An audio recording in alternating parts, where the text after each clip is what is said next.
Assalamualaikum warahmatullahi wabarakatuh. Innal hamdalillah nahmaduhu ta'ala wa nasta'inu bihi wa nastaghfiruh. Asyhadu an la ilaha illallah, nasyhadu anna Muhammadan 'abduhu wa rasuluh. Allahumma shalli ala hadzal nabiyil karim wa ala alihi wa ashabihi ajma'in. Kama shallaita ala Ibrahim wa ala ali Ibrahim. Allahumma barik ala hadzal nabiyil karim wa ala alihi wa ashabihi ajma'in. كما باركت على إبراهيم وعلى آل إبراهيم في العالمين إنك حميد مجيد فيا أيها الحاضرون رحمكم الله أوصي نفسي وإياكم بتقوى الله فقد فاز المتقون فقال تعالى يا أيها الذين آمنوا اتقوا الله حق تقاته ولا تموتن إلا وأنتم مسلمون وقال تعالى أيضا يا أيها الذين آمنوا اتقوا الله ولتنظر نفس ما قدمت لغد واتقوا الله إن الله خبير بما تعملون. Hadirin dan jamaah salat Jumat Masjid Al-Hidayah rahimakumullah, kita mesti banyak bersyukur kepada Allah Subhanahu wa taala karena lantaran berbagai nikmat yang telah Allah berikan kepada kita pada siang hari ini sehingga kita bisa melaksanakan sholat Jumat insyaallah sebentar lagi di masjid kita ini.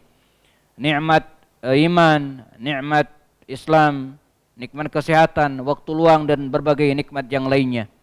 Harapan kita langkah kaki kita menuju ke masjid ini dicatat oleh Allah Subhanahu wa taala sebagai kebaikan yang akan menambah kebaikan-kebaikan kita pada hari perhitungan kelak insyaallah, amin ya rabbal alamin. Hadirin dan jamaah rahimakumullah, kita berada di bulan Rabiul Awal, ya, bulan yang dianggap atau kemudian disepakati oleh mayoritas ulama sebagai bulan Maulidun Nabi, bulan di mana baginda Rasul sallallahu alaihi wasallam dilahirkan. Walaupun para ulama berbeda pendapat tentang tanggalnya, tapi yang masyhur di kita jatuh pada tanggal 12 Rabiul Awal, besok hari. Ya. Walaupun seperti sampaikan tadi, ini bukan kesepakatan. Ada pendapat-pendapat para ulama lain yang berbeda dengan pendapat masyhur tersebut. Misalnya dalam kitab Ar-Rahiqul Maktum, justru Safi Rahman Al-Mubarakfuri menyebutkan bahwa Nabi lahir bukan tanggal 12 Rabiul Awal, tapi justru di tanggal 9 Rabiul Awal. Demikian juga dengan beberapa aplikasi kalender yang dibuat pada zaman hari ini. Kemudian kita telusuri ke belakang, hari Senin pada awal Rabiul Awal itu tidak jatuh di tanggal 12, tapi jatuh di tanggal 9 Rabiul Awal yang bertepatan dengan 22 April 571. Hikmahnya bahwa tidak ada pengkeramatan tanggal dalam Islam. Berbagai rangkaian yang kita kasih judul sebagai peringatan Maulid Nabi hanyalah memanfaatkan momentum. Tidak ada maksud untuk mengkeramatkan tanggal. Karena itu khilafiyah di kalangan kita yang pro Maulid dan yang anti Maulid tidaklah perlu ditanggapi dengan serius lalu kemudian membuat kita berpecah. Semua menginginkan kebaikan, bahwa kita melaksanakan rangkaian kegiatan tadi sekali lagi sekedar memanfaatkan momentum kelahiran Rasulullah SAW di mana agar kita bisa menelaah jalan hidupnya. Hadirin dan jamaah rahimakumullah, di antara hikmah yang bisa kita ambil dari kehidupan baginda Rasul SAW bahwa beliau adalah Rasul, pemersatu umat. Kalaulah nabi-nabi sebelumnya diutus oleh Allah Subhanahu wa taala likulli ummatin, pada setiap umat masing-masing, tapi Rasulullah sallallahu alaihi wasallam tidak. Wa ma arsalnaka illa rahmatan lil alamin. Tidaklah kami mengutusmu ya Muhammad sallallahu alaihi wasallam illa rahmatan lil alamin, untuk rahmat lil alamin, untuk seluruh umat manusia, seluruh dunia. Rasulullah bukan hanya diutus untuk orang Arab, untuk Jazirah Arab saja atau untuk etnis tertentu, tidak. Kehadiran Rasul untuk mempersatukan umat dalam bingkai tauhid kepada Allah Subhanahu wa taala. Walaupun dalam hal ini orang-orang kafir Quraisy pada awal dakwah Rasul sempat keliru. Mereka menganggap kehadiran dakwah Rasulullah, bukan kehadiran Rasulullah secara pribadi, tapi dakwah Rasul itu dianggap sebagai sesuatu yang bisa memecah belah masyarakat. Ya, paling tidak ini yang terlontarkan dalam atau dari lisan-lisan para tokoh kafir Quraisy pada waktu itu. Bahkan Sayyidina Umar bin Khattab jamaah sebelum dia masuk Islam, dia sempat mengatakan dan berkeinginan untuk membunuh Rasulullah. Jadi alasannya membunuh Rasulullah itu karena Rasulullah itu farraqa amra Quraisy. Demikian kalimat yang disampaikan kepada Nu'aim bin Abdullah yang menunjukkannya jalan kemudian menuju ke rumah adiknya Fatimah, dan itu menjadi jalan Islam baginya. Ya. Wahai Umar, kata Nu'aim, mengapa Anda pengen membunuh Muhammad? Bukankah kita dipersilakan untuk mengurus masing-masing keluarga kita? Silakan urus marga kita masing-masing. Anda Bani Adi atau kita Bani Adi, urusi keluarga kita. Muhammad ada yang urus Bani Hashim. Demikian juga dengan yang lain.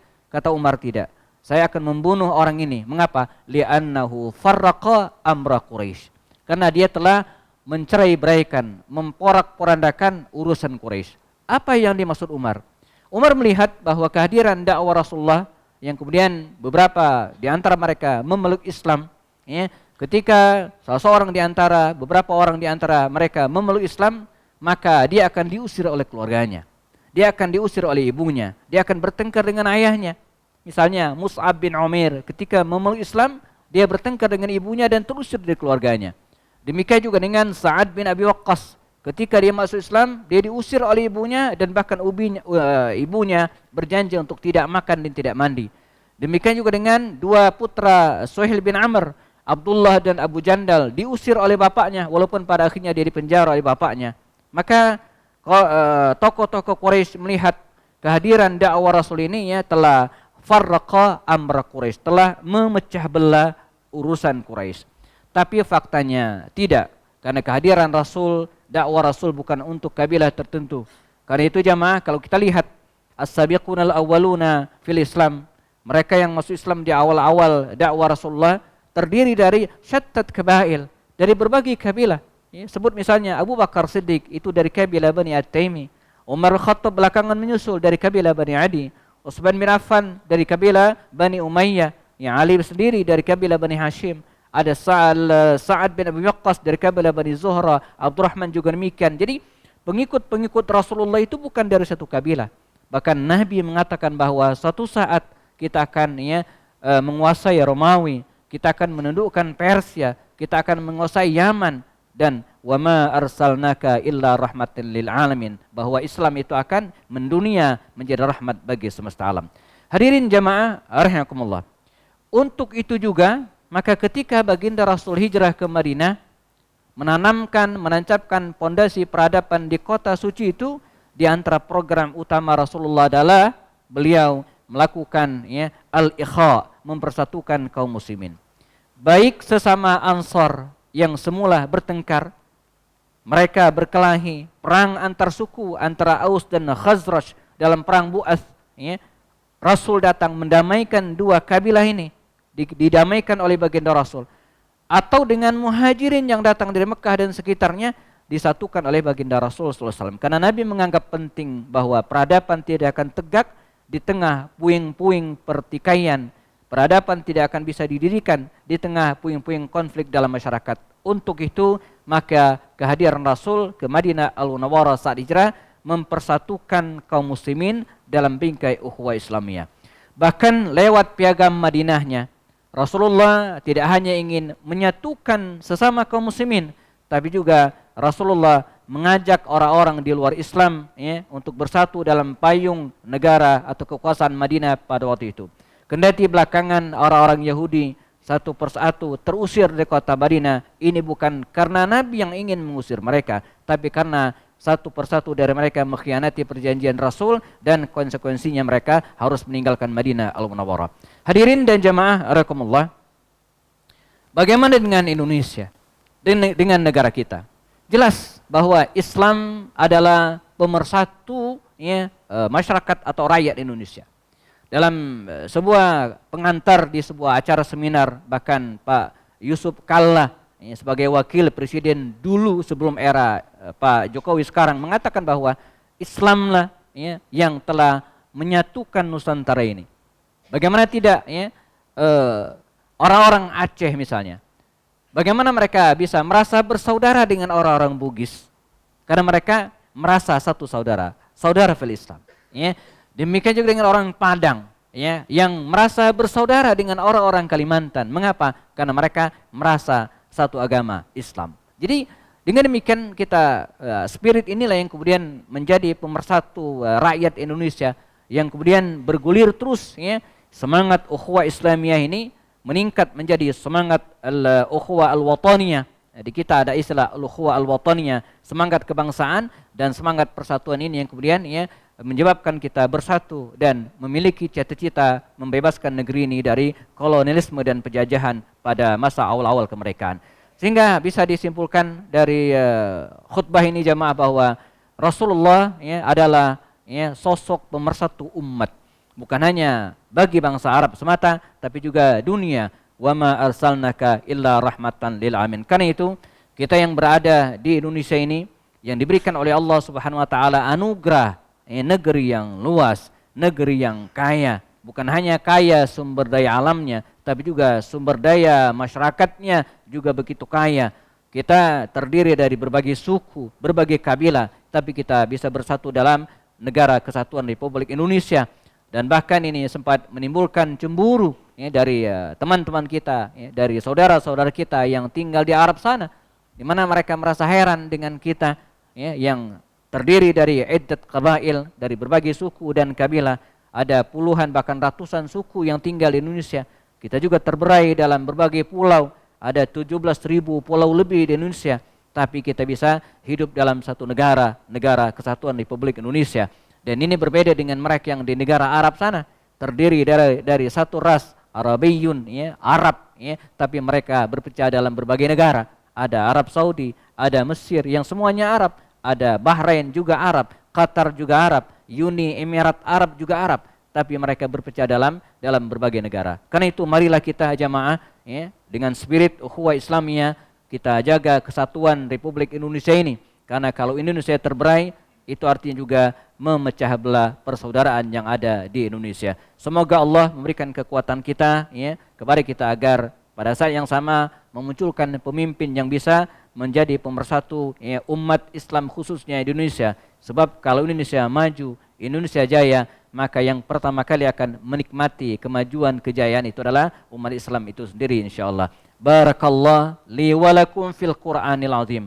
Wa nafa'ani wa iyyakum bima fihi minal ayat wa dzikril hakim wa taqabbalallahu minni wa minkum tilawatahu innahu huwas samiul alim. Alhamdulillahilladzi qawluhu durrah la yumkinu an tushtara minal amwali bil kasrah. Wassalatu wassalamu ala rasulillahi dzi khisalin 'atirah wa ala alihi wa ashabihi al-bararah. Asyhadu an la ilaha illallah أشهد أن محمدا عبده ورسوله لا نبي بعده اللهم صل على هذا النبي الكريم محمد صلى الله عليه وسلم وعلى آله وأصحابه أجمعين كما صليت على إبراهيم وعلى آل إبراهيم اللهم بارك على هذا النبي الكريم محمد صلى الله عليه وسلم كما باركت على إبراهيم وعلى آل إبراهيم في العالمين إنك حميد مجيد فيا أيها المؤمنون فيا أيها الحاضرون رحمكم الله أوصي نفسي وإياكم بتقوى الله فقد فاز المتقون فقال تعالى يا أيها الذين آمنوا اتقوا الله حق تقاته ولا تموتن إلا وأنتم مسلمون. Jamaah rahimakumullah, sebelum kita sempurnakan khutbah yang kedua ini dengan bacakan doa, kita berada di bulan Rabiul Awal, besok di 12 Rabiul Awal. Marilah kita jadikan, ya, momentum maulid atau bulan kelahiran baginda Rasul ini untuk kembali, ya, menelaah jalan hidup Rasulullah, mendekati beliau melalui kisah-kisahnya. Sebab semakin kita kenal Rasulullah, maka kita akan semakin menumbuhkan rasa cinta kita kepada beliau, dan dari situ kemudian kita bisa meneladani jalan hidupnya. Dan, ya, tidak ada sosok yang layak diteladani jalan hidupnya kecuali kesempurnaan sosok Rasulullah sallallahu alaihi wasallam. Marilah kita sempurnakan dengan doa. A'udzubillahi minasyaitonir rajim. Bismillahirrahmanirrahim. Allahumma ighfir lil muslimina wal muslimat wal mu'minina wal mu'minat al ahya minhum wal amwat إنك سميع قريب مجيب دعوات ويا قاضي الحاجات. اللهم ارزقنا علما نافعا وعملا متقبلا ورزقا حلالا طيبا مباركا يا رب العالمين. اللهم ألف قلوبنا كما ألفت بين المهاجرين والأنصار. اللهم ألف قلوبنا كما ألفت بين المهاجرين والأنصار. اللهم ألف قلوبنا كما ألفت بين المهاجرين والأنصار. اللهم ربنا لا تسلط علينا من لا يرحمنا ولا يخافك. اللهم أعز الإسلام والمسلمين وأهلك الكفرة والمشركين وأهلك أعداءك أعداء الدين يا رب العالمين. ربنا آتنا في الدنيا حسنة وفي الآخرة حسنة وقنا عذاب النار. عباد الله إن الله يأمر بالعدل والإحسان وإيتاء ذي القربى وينهى عن الفحشاء والمنكر والبغي لعلكم تذكرون. اذكروا الله العظيم اذكركم واسألوه من فضل يؤتكم ولذكر الله أكبر. أقم الصلاة.